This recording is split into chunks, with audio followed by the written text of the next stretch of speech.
Yanga wanahitaji mchezaji wa kaliba kama ya Akaminko aje kukaa pale kwenye namba 6 ili aweze kumpunguzia majukumu mazito Duke Ogabuye, sio? Lakini pia kuna wachezaji ambao wako mkopo kutoka vilabu mbalimbali ambao wako pale Yanga. Mimi ninachokiamini kitu kimoja. Kwa hiyo ni taarifa za kweli?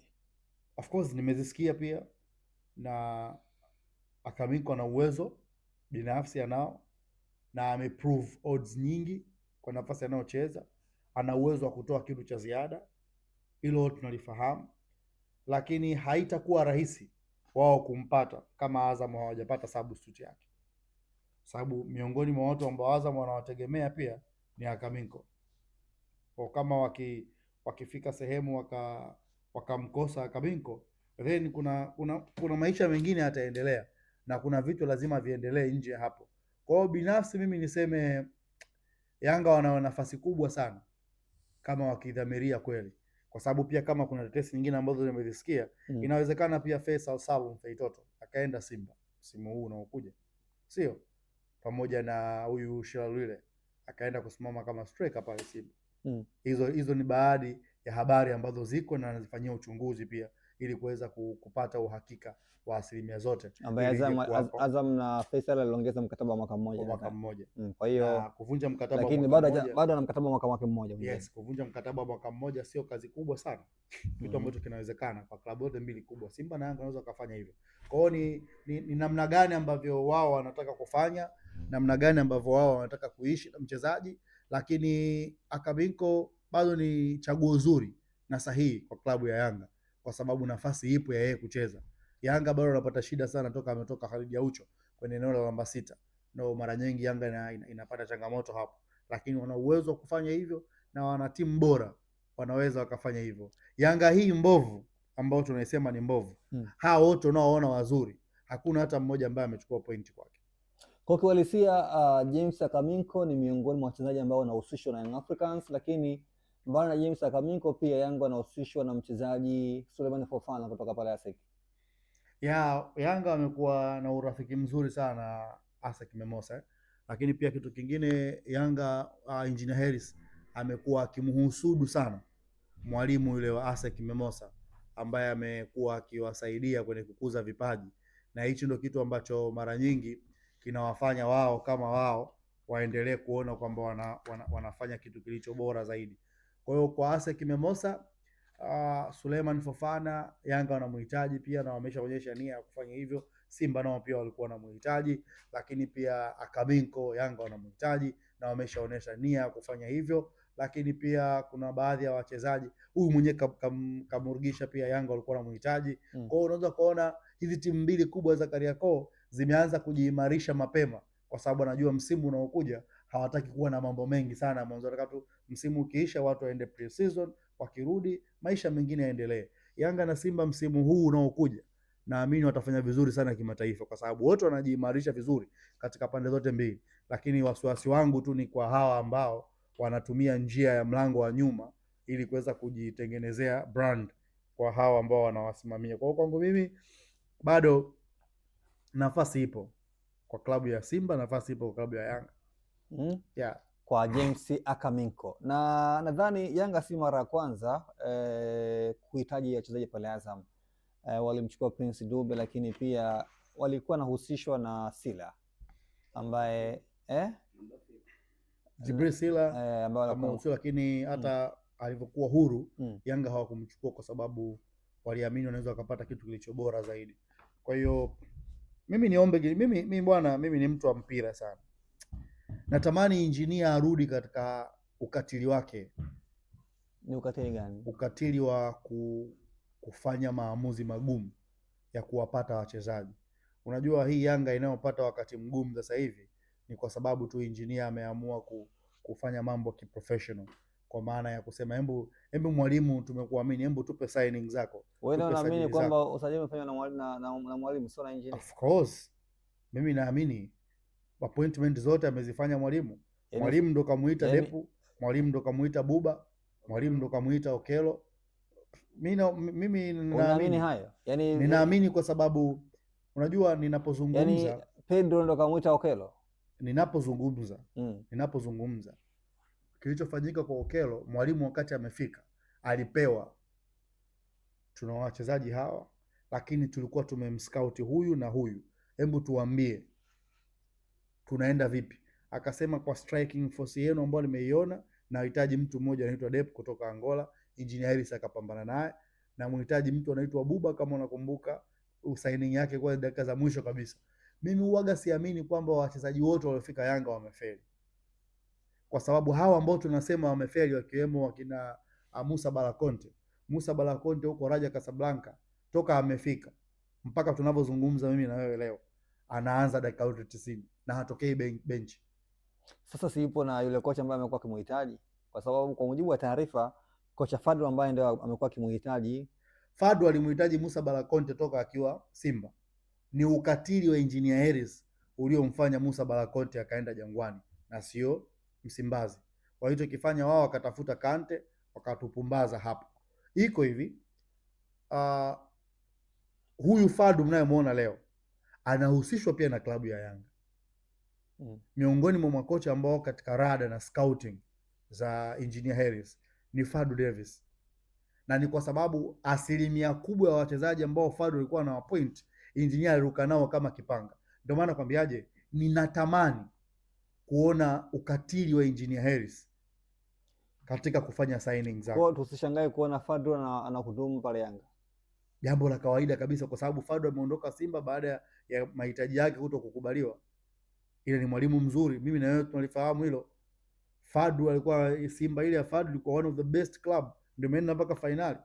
Kilichotokea wakaja wakauza wachezaji wote, ndio tunarudi kule kule, kila mtu akawa na mchezaji wake, akaona sasa ni muda wa kufanya biashara, kila mtu akapita naye, wakaharibu timu kutokea pale.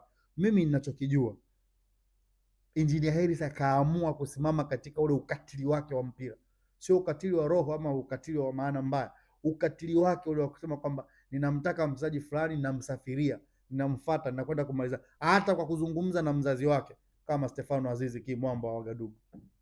Kwa hiyo mwisho wa siku mimi nafikiri Engineer arudi kidogo, avae magwanda, aingie mstudio. Kuna picha moja ilikuwa ina trend, kama utakuwa una kumbukumbu vizuri, kimuonyesha Engineer Harris pamoja na Galib Said Mohamed wakiwa katika mbuga, wamevaa nguo za kijeshi na silaha zao, wakiwa wanaenda mawinda, sio? Ile picha ilikuwa inatumika sana wakati Engineer ametoka yuko katika mawindo huko, akirudi na mnyama, mtu kama Stefano Azizi Ki, wakina Pacome Pedro Zouzoua, wakina Max Mpia Nzengeli, mtu kama Yao Kwasi Atola, mtu kama Guji Diara, anarudi anachukua watu wa maana. Unaona kabisa hapa kocha rais kaenda kachukua watu. Mimi nafikiri Engineer avae magwanda tena, aingie kazini ili kutengeneza itifaki ya heshima katika mitaa ya Kariakoo. Hakuna namna yoyote, mtu yoyote mwenye akili timamu atakaye niambia wachezaji wa Yanga wamefeli nikamuelewa, kwa sababu wachezaji hao tunaosema wamefeli huko walipo wanaanza first 11 na nitegemezi. Changamoto iko sehemu hapa katika pitch, aidha ni mwalimu ama ni falsafa ya mwalimu ama namna ambavyo mwalimu anachukua. Kwa kwangu mimi bado nitakuwa mtu wa mwisho kuamini kwamba signing za Yanga zimefeli. Mimi Machange bado siungane na wewe unapozungumza kwamba sajili za Young Africans zimefanywa na kocha Pedro, wakati tumeshuhudia mengi Engineer amekuwa akiyafanya. Kwa sababu mfano mzuri, wakati anakuja Balakonte Pedro alikuwa hayupo. Ninamaanisha nini nikisema amefanya Pedro? Mwalimu ndo anatoa suggestion, ninamtaka huyu. Ofisi ndo inafanya initiative za kumpata yule mtu. Buba Jamel wakati amefatwa ama mwalimu amepoint, bwana nataka winga wa kariba hii, wao wakapambana kina Engineer mpaka usiku wa manane. Sasa unakumbuka, sio? Wakampata. Sio signing ya Engineer, ni jicho la mwalimu. Nimesema ninataka huyu. Nikisema kwamba sajili ni za mwalimu, na maanisha kwamba mwalimu ndo kaenda kuwafuatilia huko, mwalimu ndo kapeleka majina mezani na wahitaji hawa. Kwa hiyo mwisho wa siku hawa watu wote wanakupa wanachotaka kutokana na maisha yalivyo. Kwa hiyo kwangu mimi bado natamani kumuona Engineer akivaa roho yake kikatili katika mpira. Kuna sehemu heshima inaanza kushuka. Kwa hiyo unatuthibitishia kwamba Yanga wafahamu, naungana na Ally Kamwe kwamba engineer hakuhusika kupendekeza wachezaji moja kwa Uzuri moja. mmoja, mimi huwa siunganagi na Ally Kamwe. Mimi huwa nazungumza kile ninachokijua. Hivi vilabu viwili hivi, Simba, Yanga, Azam, Singida na baadhi ya vilabu hapa Tanzania, nina watu ambao ni marafiki zangu wa karibu wamo ndani ya hivyo vilabu. Kwa hiyo zipo taarifa ambazo mimi nazipata za moja kwa moja ambazo hakuna mwandishi yoyote anaweza akazipata. Hakuna mwandishi yoyote anaweza akazipata. Nitakutolea mfano mmoja. Nilikwambia Simba wanakwenda kumchukua mchezaji mmoja kutoka Kenya, wanamuita Starboy. Nikakwambia hakuna mwandishi ama mchambuzi yoyote katika ardhi ya Tanzania, kama yupo ajitokeze aseme. Nilikwambia huyu hawezi kucheza katika ligi yetu, na hata cheza. Anacheza mechi ngapi Bajaber? Hazizidi mechi 5 za ushindani. Mechi ya mwisho katoka benchi kaingia pale Meja ya Samuyo, kakimbia mwenyewe, karudi hivi kakaa chini kwamba kutoka, na ndio ikawa mwisho wake wa safari. Nilisema mwanzo kuna mtu Simba wanamleta yuko hivi na hivi, na katika nchi hata cheza kwa sababu ya majeraha. Ilitokea haikutokea? Kwa haya mambo huwa sizungumzi kwa mihemko kama hawa wachambuzi wenu wengine uchwara huko, wakishapewa vishingi 2,200 basi wanaamua tu kutafuta wapi wanaenda kutafuta ugali wa kila siku. Mimi sizungumzi kutafuta ugali wa kila siku. Nazungumza facts za mpira. Kwa hata watu wenyewe ninaokaa nao, naozungumza nao pia. Ndio maana kila siku nawaambiaga watu, mtu anayesimama mbele yangu niambia Yanga imeshuka kiwango, inabidi ajieleze vizuri kwangu kweli kweli. Hii ni timu inaongoza kwa kufunga magoli mengi. Hii ni timu inayoongoza kwa kutokufungwa magoli mengi. Hii ni timu inaongoza kwa kupata players man of the match wengi kwenye timu zake, kwenye mechi zake anazocheza. Halafu leo hii mtu anakuja kusema kwamba hii timu ni mbovu. Timu hiyo mbovu, timu nzuri iko wapi katika hizo ambazo wanazifananisha naye? Utasikia mtu anakuambia ni Yanga, Yanga ile. Usiniambie Yanga ile haikuwa kama hii. Niambie Mtibwa hii ni bora kuliko Yanga hii. Lakini ukiniambia Yanga ile, yani kupanda na kushuka grafu kwenye mpira, kwenye timu ni kitu cha kawaida. Klasi inabakigi pale pale, form ndio ina fluctuate tu.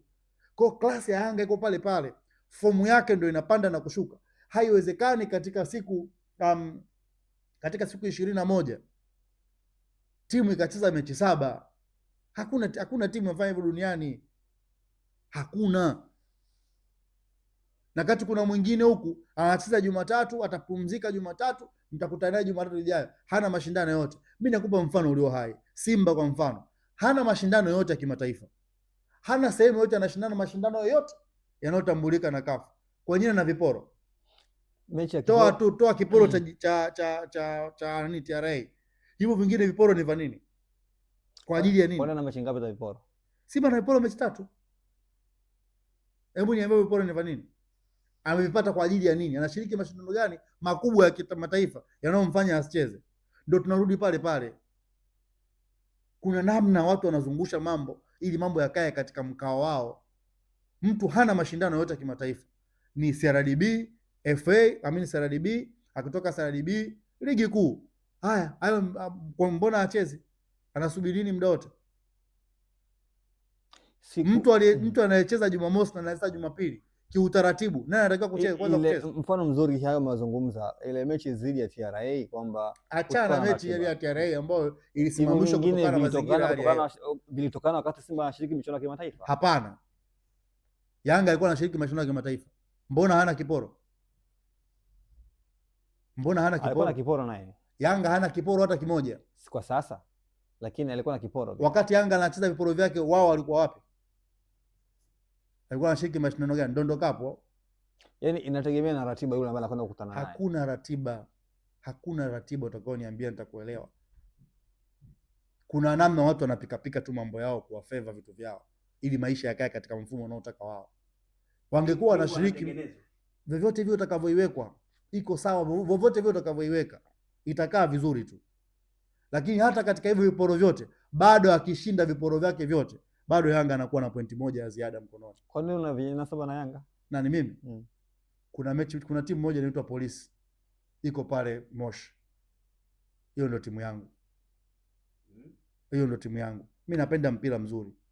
Shabiki wa kutupa Manchester United, shabiki wa kutupa Real Madrid, sio Arsenal. Shabiki mimi siwezi nikashabikia Arsenal, labda na matatizo ya akili. Siwezi nikashabikia Arsenal. Siwezi nikashabikia timu ambayo haina malengo.